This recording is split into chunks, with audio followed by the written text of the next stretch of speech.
Komið sæl, ég ætla að dýfa fyrir mjög miklu mæna gögnum, ég ætla að vera með nokkra gagnadir að punta, en áður en kemur þá ætla ég að leyfa mér að vera pínu svona pólemískur og röfla við því hvernig við ræðum oft innflytjendamál, ekki bara í fræðunum heldur líka í opinni umræðu og í kringum stefnumótun og annað slíkt. Ég ætla að byrja miklu með mikil eftirlætisklysju úr innflytjendarannsóknum sem að við vildum minna en fengum fólk. Það sem að kannski angrar mig mest við umræðina eins og náttúrulega birtist mér í fjölmiðlum og í kringum stjórnmál og annað slíkt, að við tölum gjarnan innflytjendur eins og einhvers konar svona heilstæðan hóp. Þeir eru eitthvað eld. Innflytjendur eru það augljóslega ekki. Við erum að tala um það að við erum að ferja inn fólk eða fólk er að mæta af því að það er að flýja stríð, það er að flýja hörmungar, það er að leita betra lífi, jafnvel þó að staðurinn sem kom frá sig ágætur. Fólk er að koma alls konar mismunandi ástæðum og vinnumarkaðsvæðingarnir hefðu getað bent á þetta miklu fyrr.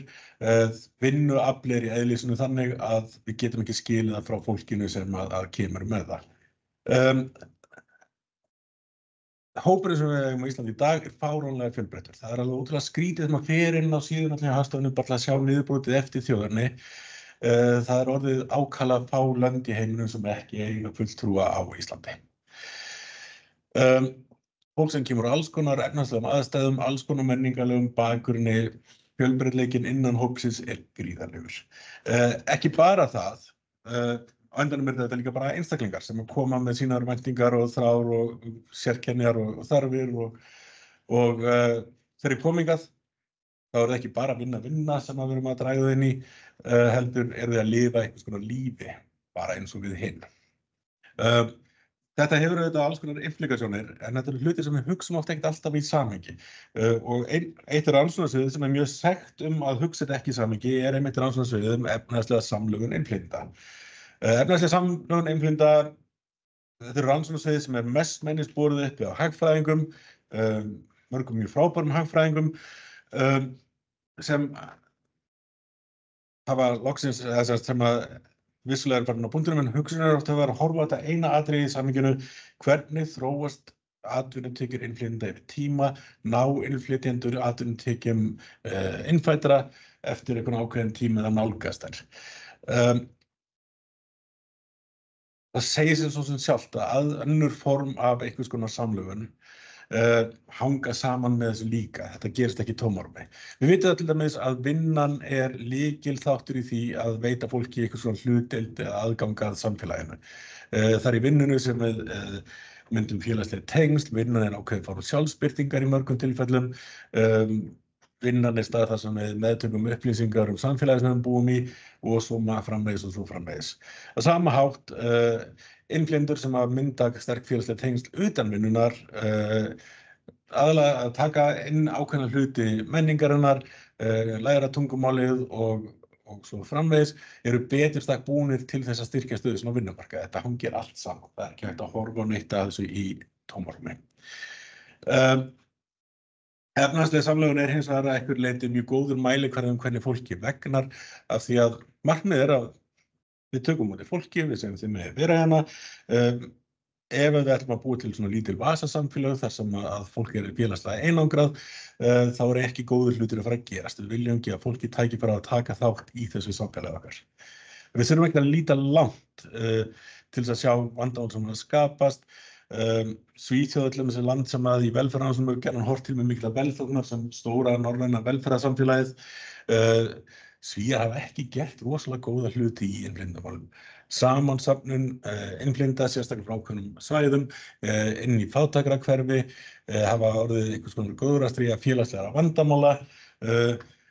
Hluti af vandamáli var sem að við erum ekki að díla við að þegar þeir fá stóra hluti sem innflytjendum þá er erfitt ástand á vinnumarkaðnum, þannig að það var ekki vinna sem var hægt að integrera fólki og til þess að svona í ofanálag þá var það leiðist það lengi í Svíþjóð að fólk atvinnurekendur sem voru að ráða fólk gátu farið á landgræðslur og beðið svokallaða hreina lista sem innihélt ekki innflytjendur. Þannig að þetta var meira og minna bara kerfisbundið inn í því að einangra hópinn.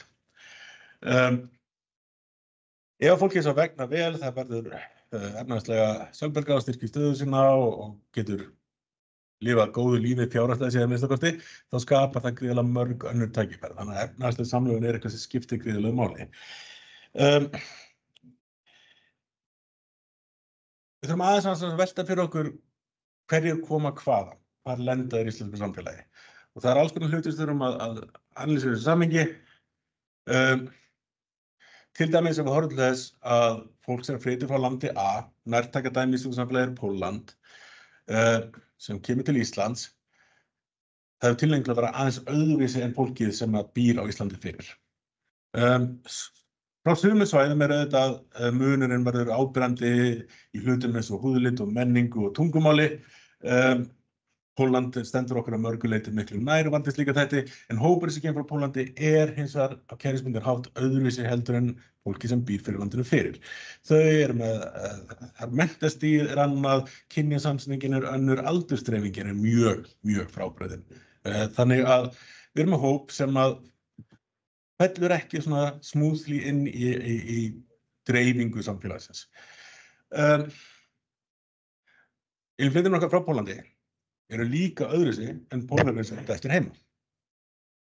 Fólk sem flytur á milli landa hefur tilhneigingu til að vera á einhvern hátt kerfisbundið ólíkt fólkinu sem flytur ekki. Það getur verið að það sjái tækifæri sem það hefði annars ekki haft, eða það getur verið að koma á lögum samfélagsins þar sem þetta bara einfaldlega spurning það hvort þú kemst af eða ekki.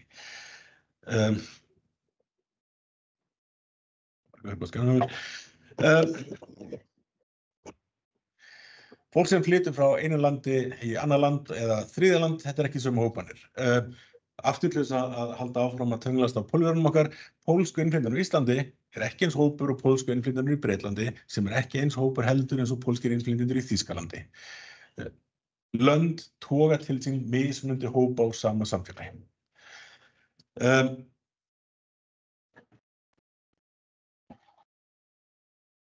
Við tökum minna þá sem eru online, setja mute. Já, endilega muteð. Það líka þannig að fólk sem kemur frá mismunandi löndum ekki eins og raðast inn í ólíka hluta samfélagsins. Fólkið sem flytur til Íslands frá Norðurlöndunum ólíkt fólkinu sem flytur til Íslands frá Póllandi, sem ólíkt fólkinu sem flytur frá Suður-Evrópu eða Austur-Asíu. Og það fyrir vikið þá raðast þau inn í ákveðna ólíka staði íslensku penninga. Og svo auðvitað til þess að gera hlutina ennþá skemmtilegri, hópar frá einu landi breytast yfir tíma. Pólverjarnir aftur, innflytningur Pólverja á Íslandi hefst sem einhvers konar innflutningskeðjur tengdar iðnaði. Það töluvert kynjaskekkja, það meira karlar en konur, það iðnaðarmenn eftir hópa sem enda inn í iðnaðarstörfum. Það sem hefur gerst yfir tíma að innflytjendur frá Póllandi miklu fjölbreyttari. Hann komið á fleiri stöðum og fleiri lögum samfélagsins. Hann að dreifast miklu víðar á vinnumarkaðnum. Þannig að Pólverjar sem hafa flutt á síðustu 10 árum eru öðruvísi en Pólverjar sem fluttu fyrir 10 til 20 árum síðan. Þetta hefur allt implikasjónum það hvernig við túlkum upplýsingar efnahagslega aðlögun.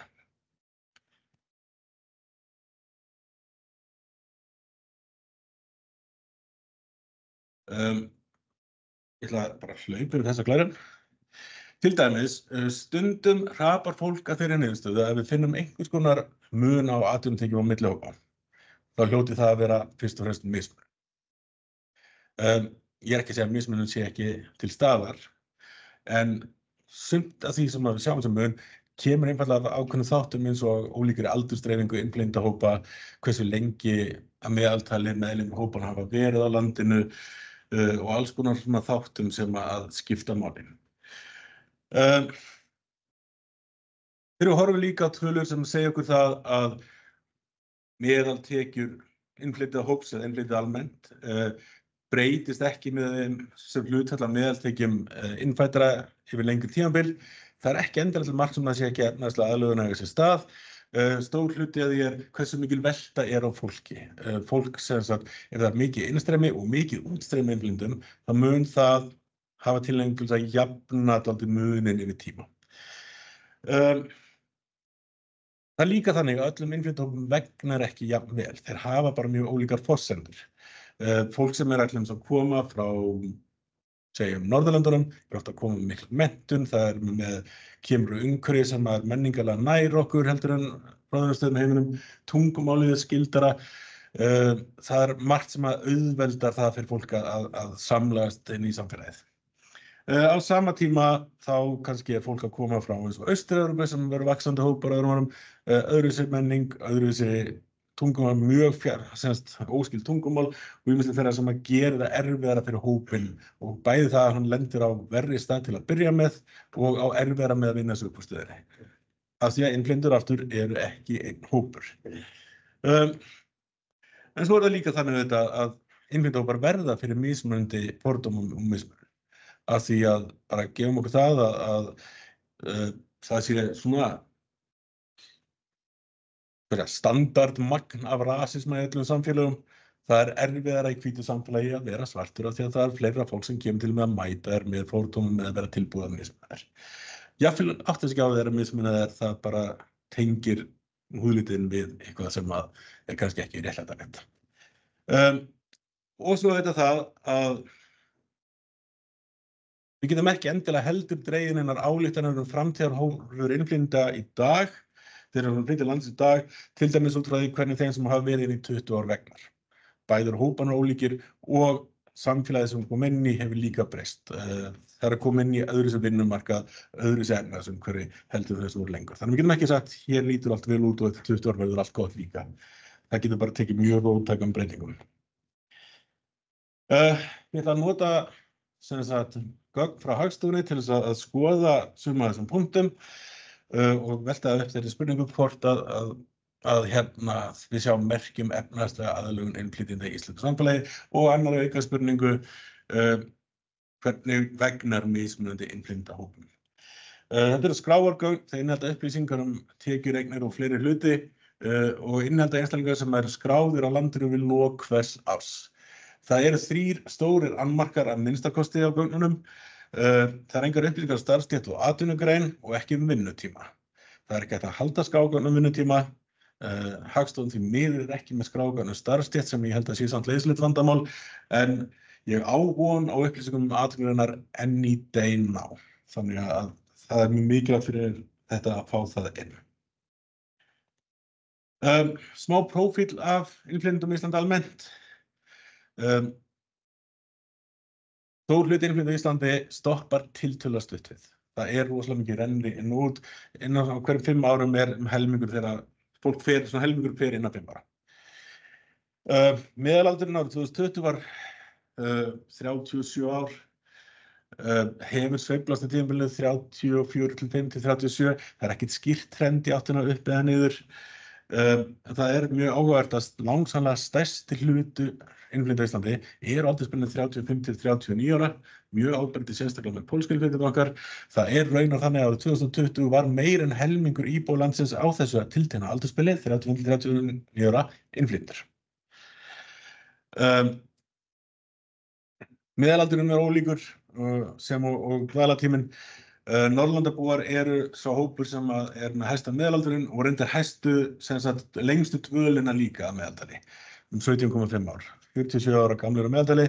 Fólk frá Mið-Austurlöndum, Norður-Afríku, Tyrklandi og Kákasussvæðinu, þar meðalaldurinn 33,5 ár og meðaltíminn sem einstaklingar hafa verið í Íslandi 5,5 ár. 2020 var þetta 55% kallar. Það hefur sveiflast yfir tíma. Í upphafi aldarinnar þá var þetta meirihlutin konur. Útrástímanum þá breytist það, svo fellur jafnast það aftur og á síðustu árum hafa kallar verið að hækka sitt hlutfall. Það sem hvarflar að mér í samhengi, hlutfall skammtíma innflytjenda sem komast til skemmri tíma til að vinna, það hefur tilhneigingu til að hækka á uppgangstíma og draga saman þegar það harðnar í ári. Sennilega kallar líklegri almennt séð heldur en konur til þess að vera farandverkamenn. Hugsa maður þannig. Svo það atriði líka að innflytjendur eru ólíklegir til þess að vera með börn. Sérstaklega innflytjendur sem hafa verið í skemmri tíma. Það verður til dæmis ákveðin implikasjón fyrir nýgerða kjarasamninga. Það sem umtalsverður hluti af kjarabótunum kemur í gegnum stuðning við barnafjölskyldur. Það að fara að hitta almennt séð heilt á litið betur á innfæddu heldur en innflytjendurna sem hópa. En í gögnin, hér sjáum við meðal atvinnutekjur innflytjenda sem meðaltal af atvinnutekjur fólks með íslenska bakgrunn á þessum árum 2020. Og það rosalega litlar breytingar. Ekki trend, það örlítið flögt í gögnunum. Eiginlega ekkert til þess að útskýra það. Einhver gæti hrapað hér að þeirri ályktun að þetta sé merki það að það sé ekki eiga sér stað næsta aðlögun. Mitt take á þessar tölur að það eiginlega ekki hægt að álíta neitt út frá þeim. Við erum með svo rosalega háa veltu inn og út af innflytjendum. Það basically það sem stýrir þessu trendi. Það sem betra að gera að taka hópinn sem að nýkominn. Ef við sjáum trend í hópnum sem að nýkominn, þannig að yfir tíma annarkvort hann að vinna á hina innfæddu eða dragast aftur úr þeim, þá það vísbending að samsetning þessa hóps sé að breytast og hann sé að lenda á öðrum stöðum í samfélaginu. Það raunar ekki það sem við sjáum í raun og líka bara ákveðið svona stefnulaust flögt sem að bendir, sem basically sama fyrir hópinn almennt, nema bara aðeins ýktara. Það getur hins vegar gefið okkur ákveðna tiltrú á því að það sem að þessi mynd sýni endurspegli ákveðna tilhneigingu til efnahagslegrar aðlögunar. Hér sjáum við sem sagt niðurstöður aðgangsgreiningu þar sem stýrt fyrir kyni, aldri og menntun. Þar sem að við sjáum sem sagt áhrifin af því hversu lengi fólk hefur búið á landinu. Það fyrst og fremst þessi fyrstu 5 ár cirka þar sem að hópurinn með verri tekjur heldur en einstaklingar sem sambærilegir þessu leyti. Íslenska bakgrunn, en þetta auðvitað helmingur hópsins. Þannig að þetta það sem stýrir til stóra trendinu. Fólki sem búið lengur, þetta meira fólki sem hefur sest að, því virðist almennt vegna vel á Íslandi jafnvel betur heldur en þeim innfæddu sem eru sambærilegir. Þannig að þetta einhver liti success saga. Við búum með allt þessu vinnumarkaðin ákveðin þjóðum okkar byggum við þegar voru flytja en stóðu fram fyrir stórtækum innflutningi fólks. Okkur vantar gjarnan hendur, vinnumarkaðurinn sannarlega tilbúin að taka á móti fólki. Allavega ákveðin lögans.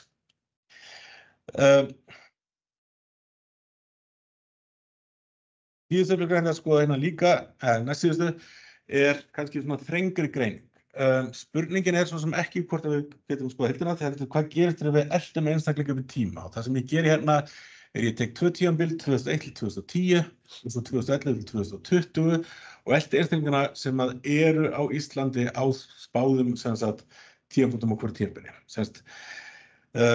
Basically hópurinn sem flytur til Íslands í upphafi fyrra tímabilsins og hvað hann staddur 10 árum seinna. Hópurinn sem flytur til Íslands, hann verr staddur en fólk með íslenskan bakgrunn árið 2001. Á 10 árum þá vinnur hann hins vegar á.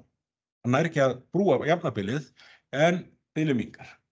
Hópurinn sýnir merki vissa efnahagslega aðlögun.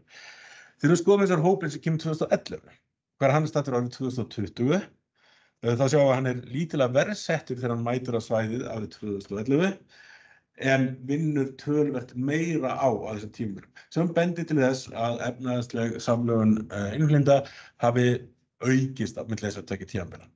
Þannig að það sterk merki það að innflytjendur í Íslandi séu í allan efnahagslegum skilningi að samlegast í íslensku samfélagi og það sé að verða betra og betra. Þetta success saga sem við fáum sjaldan að heyra. Við fáum allt of mikið að heyra annarkvort innflytjendur sem einhvers konar jaðarsett fórnarlömb eða innflytjendur sem einhvers konar samfélagsmein. 2 mjög einfaldar og slæmar sögur til að segja innflytjendur því að veruleiki innflytjenda miklu, miklu flóknari og áhugaverðari. Svo við skoðum hvernig... Jöp. Þá fólk sem voru 10 ára líkur segja það kannski bara á samburðarhagmyndi. Basically, já. Það sem þú fáum hvernig hópum vegnar almennt, hér niðurstaða aðgangsgreiningu þar sem ekki stýrt fyrir neinu og byrjum hérna lengst til vinstra myndinni, sjá innflytjendur alls, standa svona almennt séð aðeins verr heldur en fólk með íslenskan bakgrunn. Þetta dreifist þetta mjög ójafnt á milli hópa. Það eru sumir hópar sem að standa mun verr en aðrir, Norður-Afríka, Miðausturlönd, Tyrkland og Kákasus. Þessi hópur stendur mjög höllum fæti og fólk frá Austur-Asíu. En meira að segja þegar við komum til Suðaustur-Asíu og Eyjaálfu, þetta stærsti hluti fólks frá Filippseyjum, allan þriðjungur. Það hópur sem að þrátt fyrir allt kemur betur út án stýringa heldur en Íslendingar, sem sagt atvinnutengilega séð.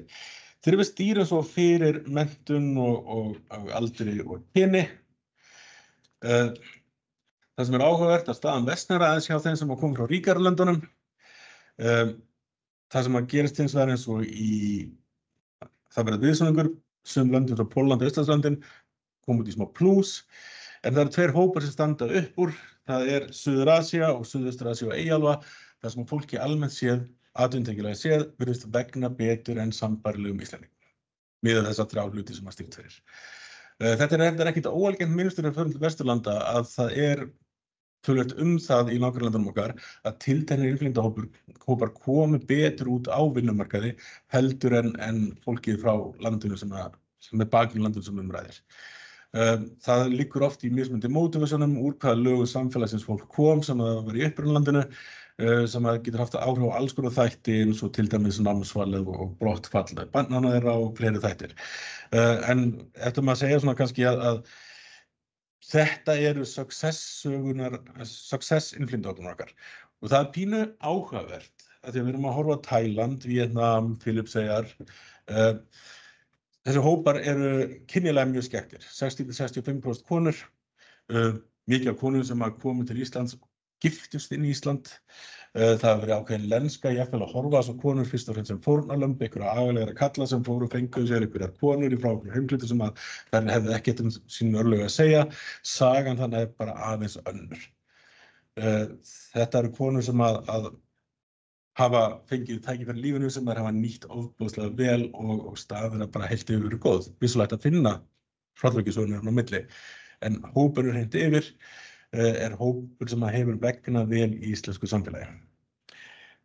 Þannig að draga þetta saman. Það sjálfsagt ekkert sem bendir til þess að staða nýrra innflytjenda á vinnumarkaði sé að batna eða versna yfir tíma.